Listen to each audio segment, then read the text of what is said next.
Après un succès historique pour la France en 2018, la Coupe du Monde est de retour dans une ambiance très particulière avec un calendrier inhabituel et une préparation plus que critiquable. Salut tout le monde, c'est Maestro, j'espère que vous allez bien et que tout se passe bien pour vous. Aujourd'hui donc, nouvelle vidéo, on va prédire la Coupe du Monde de 2022 qui arrive dans quelques jours. On va faire de la phase de groupe jusqu'à la finale, j'avais fait pour l'Euro, bon c'était pas très bien passé finalement mes pronos, mais bon c'est toujours sympa de les faire. C'est très difficile hein, bien sûr d'avoir le vainqueur final tellement il peut y avoir de surprises. N'hésitez pas à le faire, je vous mettrai le lien du site dans la description. Vous pouvez également commenter avec votre finale pour cette Coupe du Monde. Et bon, je sais pas vous, mais pour l'instant on n'est pas trop hypé encore sur cette Coupe du Monde parce que comme je l'ai dit en intro, ça arrive un petit peu à un moment où on l'attend pas. D'habitude c'est toujours l'été et là on vient juste de finir les championnats, donc c'est très très particulier. En plus l'apéritif ça sera Qatar-Équateur, donc bon c'est pas génial hein, en termes de premier match, en termes de match d'ouverture. Malgré tout on est parti pour cette prédiction. Groupe A, nous avons donc les Pays-Bas, le Qatar, j'en parlais, le Sénégal et l'Équateur.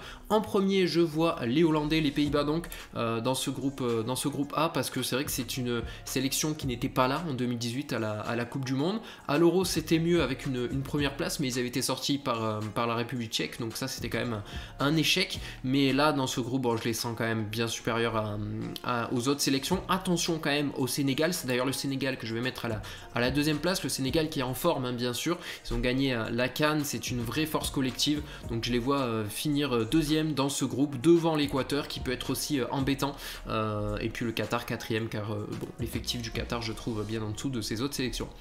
Groupe B, nous avons l'Angleterre, Pays de Galles, États-Unis et Iran. L'Angleterre, donc je trouve qu'il y a beaucoup d'incertitudes autour de cette sélection anglaise, qui a pas mal de défauts. Southgate, j'aime pas trop ce sélectionneur, mais je vais quand même les mettre premiers parce que je les vois supérieurs aux autres. C'est pas un groupe très difficile pour eux. Les États-Unis, Pays de Galles sont les principaux concurrents. Je vois le Pays de Galles à la deuxième place, même s'il peut y avoir une petite surprise avec les États-Unis devant, mais je trouve qu'il y a quand même des manques aux États-Unis. Donc voilà, troisième pour moi les États-Unis et l'Iran quatrième qui est quand même bien en dessous de ces trois autres. Alors groupe C, là aussi nous avons un petit avec l'Arabie Saoudite. Après là c'est quand même assez ouvert, Mexique, Pologne, Argentine. L'Argentine qui fait partie pour moi des favoris à cette Coupe du Monde, qui devra quand même prouver pas mal de choses pour y arriver, pour aller au bout. Mais voilà, je les vois quand même à la première place dans ce groupe C. Et là, je pense que c'est une petite surprise. Le Mexique, je les vois bien terminer deuxième. Le Mexique qui est toujours très très bon en Coupe du Monde. On l'a vu sur les dernières, ils finissent deuxième dans des groupes compliqués, 2018 et 2014. Il y avait notamment un groupe avec l'Allemagne. Bon, l'Allemagne c'était complètement raté bien sûr.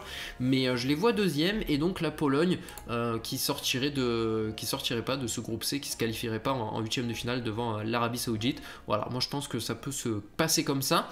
Le groupe D, alors, avec bien sûr l'équipe de France, Danemark, Tunisie, Australie. Bon, pour moi il y en a deux qui sont bien au-dessus, c'est France et Danemark hein, bien sûr. Je vois la France terminer première de ce groupe D. Le Danemark, attention quand même, il est possible que la France finisse deuxième derrière le Danemark, mais bon, j'ai bon espoir quand même que les Bleus terminent premier s'ils trouvent rapidement une alchimie, parce que bon, pour l'instant c'est une équipe qui a pas l'habitude de jouer ensemble. Enfin, au niveau de l'effectif, avec le nombre de blessés qu'il y a, on risque d'avoir un 11 assez exclusif et il faudra vite se mettre dedans pour que la mayonnaise prenne entre guillemets. Donc à suivre hein, ce que va faire l'équipe de France. Australie ou Tunisie, c'est plus difficile je trouve à choisir. Je dirais peut-être l'Australie devant la Tunisie. Ouais, l'Australie. Après, c'est faible, l'Australie. Non, je vais mettre la Tunisie devant quand même. La Tunisie, troisième, devant cette Australie qui a quand même une génération. C'est pas très très fort. Hein. Là, on est loin de la génération Kiwell ou Cahill, bien sûr. Groupe E, nous avons Japon, Costa Rica, Germanie, enfin Allemagne, Espagne. Alors, bon, encore une fois, deux sélections au-dessus des autres. Japon, Costa Rica. Entre Allemagne et Espagne, c'est pas facile parce que vous avez des manques dans les deux sélections, je trouve. Espagne, il manque en attaque, c'est moins bon, je trouve. Et en Allemagne, on n'est pas dans la meilleure génération, hein. On a vu beaucoup mieux pour l'Allemagne, même s'il y a des joueurs de grande qualité, bien sûr. Je mettrai l'Espagne en premier, même si j'ai pas de grande. Je vois pas l'Espagne faire une grande Coupe du Monde, mais dans ce groupe E, je sais pas pourquoi, je sens qu'ils vont finir premier. L'Allemagne deuxième, et ensuite Japon, Costa Rica. Ouais. Moi, je le vois comme ça. Au final, bon, pas de grande surprise. Peut-être que beaucoup mettraient plutôt l'Allemagne devant, mais je vais mettre l'Espagne. Je sais pas pourquoi, je les vois bien finir premier dans ce groupe E. Groupe F, alors Canada, Maroc, Belgique, Croatie. Maroc qui a malheureusement perdu à Minarit. Donc moi je vois la Croatie terminer premier, parce que la Belgique, il y a beaucoup de talent dans cette équipe belge, mais la défense elle me fait peur, elle me fait assez peur. Donc je vais mettre la Croatie en premier, la Croatie aussi qui fait pas mal de bonnes choses hein, ces derniers temps sur les grandes compétitions. Donc la Croatie premier, la Belgique deuxième. Et donc Maroc-Canada, voilà. Le Canada peut faire des bons matchs, mais il manque quand même beaucoup de bons joueurs hein, dans le 11. Ensuite, le groupe G, sans surprise, je vais mettre le Brésil. Là, la surprise, moi je verrais bien une belle Coupe du Monde pour la Serbie. Donc je vais mettre la Serbie deuxième, avec une Suisse troisième et le Cameroun quatrième. Bon, le Cameroun, ça va être difficile pour eux parce que il y a la place, mais en même temps c'est très difficile parce que la Serbie et la Suisse ils vont vouloir se qualifier. Donc c'est un groupe qui est très ouvert, outre le Brésil qui pour moi est largement au-dessus, mais c'est un groupe qui est assez ouvert pour la deuxième place.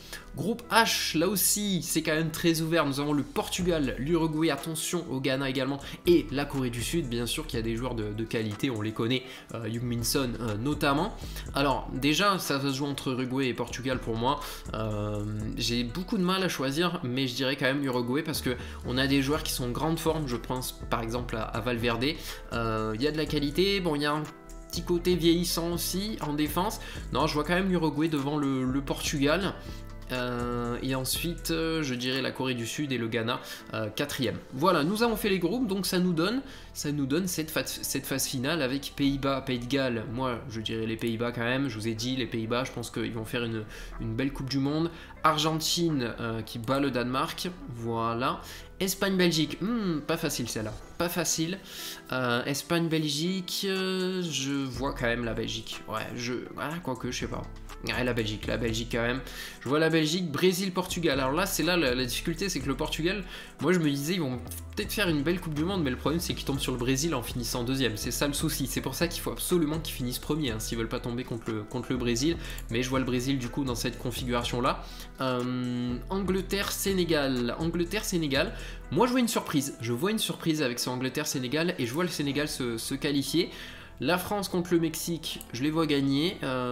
Croatie-Allemagne. Ah, Croatie-Allemagne. Et ça va être assez disputé quand même. Hein. Croatie-Allemagne, c'est intéressant. Il peut y avoir une surprise avec la Croatie, mais ouais, je sais pas.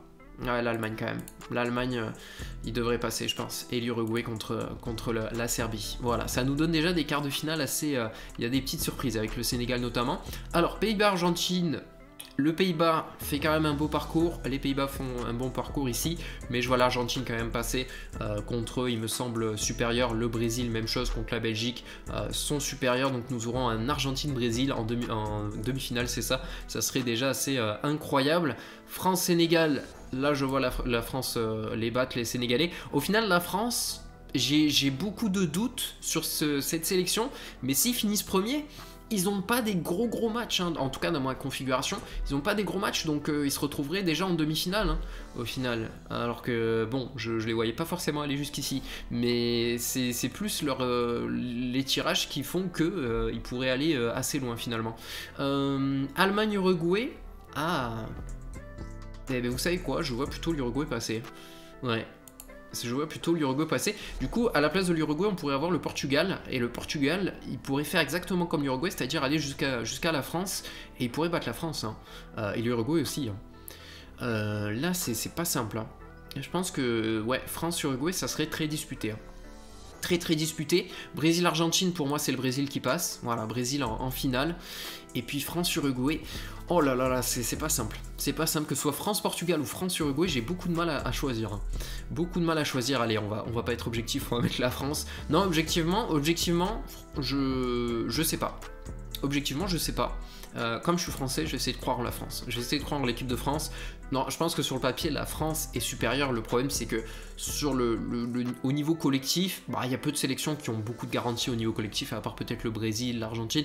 Mais au niveau collectif, si ça a bien pris côté équipe de France avec un 11 qui a été choisi par Deschamps et qui marche bien, la France devrait battre l'Uruguay. Maintenant, s'il y a des incertitudes sur les premiers matchs, que ça passe à l'arrache, l'Uruguay peut les battre.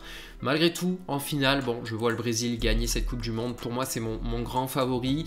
Ça fait longtemps qu'ils attendent, hein, les Brésiliens. Ils ont un palmarès incroyable, bien sûr, mais depuis de nombreuses années, ils ont énormément de désillusions. Il y a beaucoup d'attentes autour de la sélection brésilienne, que ce soit les supporters ou les joueurs. Donc voilà, moi, je vois le Brésil s'imposer. Après, il y a beaucoup de choix, hein, pour le sélectionneur brésilien. Il y a tellement de qualité, mais maintenant, il faut arriver à déterminer un 11 qui soit bon. Et ça, c'est pas simple. Ça, c'est pas simple. Des fois, vous avez des choix incroyables à faire, mais au final, votre équipe n'est pas bonne. Donc, attention à ça. Mais je pense que le Brésil va gagner la Coupe du Monde. Donc, voilà pour ma prédiction. N'hésitez pas à dire ce que vous en pensez. N'hésitez pas à proposer votre finale dans les commentaires. Merci à tous d'avoir regardé cette vidéo. Moi, je vous retrouve très bientôt pour d'autres vidéos. Ça arrivera dès demain avec la carrière avec Sheffield, comme d'habitude. C'était Mestro. Portez-vous bien. Ciao!